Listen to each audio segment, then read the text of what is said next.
मैं doctor Rajesh Pandey, MD medicine, physician diabetologist, Shivang hospital, Chargawa, Gorakhpur से। आज हम लोग बात करेंगे इन्वेजिव फंगल इन्फेक्शंस के बारे में। कॉमन सुपरफिशियल फंगल इन्फेक्शंस, जिसको कि कॉमन लैंग्वेज में दाद बोलते हैं या टीनिया कार्पोरिस या क्रूरिस बोलते हैं, ये तो सबने अपनी लाइफ में कभी न कभी झेला ही होगा। लेकिन इन्वेजिव फंगल इन्फेक्शंस एक तो खतरनाक होते हैं, दूसरा ये है कि सबको नहीं होते हैं। इन्वेजिव फंगल इन्फेक्शन जहां पे इम्यूनिटी कमजोर हो, जैसे कि डायबिटीज पेशेंट्स, जैसे कि HIV पेशेंट्स, कैंसर पेशेंट्स जिनमें कीमोथेरेपी चल रही हो, या कोई स्टेरॉइड्स या कोई इम्यूनोसप्रेसेंट दवाइयां जिनको चल रही हो, उन लोगों में इन्वेजिव फंगल इन्फेक्शंस होने के चांसेस ज्यादा होते हैं। इसके अलावा इन्वेजिव फंगल इन्फेक्शंस कभी कभी ICU में सेंट्रल कैथेटर से या पेरेंटल न्यूट्रिशन की लाइन से भी होने के चांसेस होते हैं।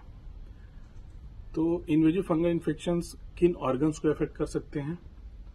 आपके लिवर को, ब्रेन को, और सबसे ज्यादा कॉमनली फेफड़े को इन्वेजिव फंगल इन्फेक्शन हो सकता है।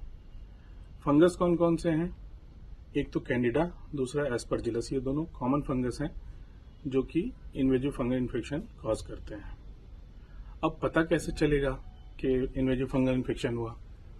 तो हाई ग्रेड फीवर, बॉडी एक, अनयूजुअल सा वीकनेस, थोड़ी अजीब सी चीजें होती हैं, कॉमन इन्फेक्शन से अलग होता है।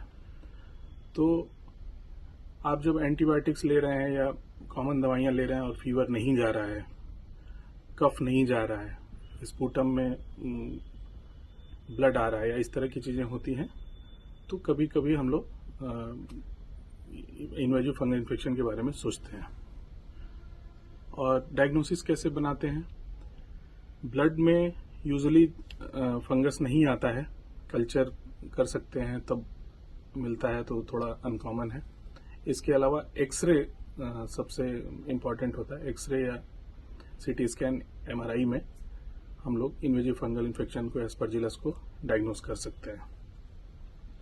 अब इनसे बचने के लिए क्या करना है? जहां पे इम्यूनो कम्प्रोमाइज्ड पेशेंट्स हैं, जो मैंने पहले बताया, उनके लिए एक तो ड्राई इन्वायरमेंट क्रिएट करना है। आप जानते हैं कि मॉइस्चर फंगस को बहुत अटैक करता है, तो ड्राई इन्वायरमेंट में रहना है, एयरी इन्वायरमेंट में रहना है। सुपरफिशियल फंगल इन्फेक्शंस को जल्दी से जल्दी ट्रीट करना है, अपने डॉक्टर से कंसल्ट करना है। एंटी फंगल दवाइयां, जो कि शुरू में तो बहुत तेज काम करती हैं, सिम्टम जल्दी चले जाते हैं, लेकिन फंगस बड़े रेजिस्टेंस होते हैं, तो ये बहुत टाइम लेते हैं, तो दवाइयों को बीच में नहीं छोड़ना है। इन सब चीजों से आप फंगस को सुपरफिशियल से इन्वेजिव बनाने में रोक सकते हैं।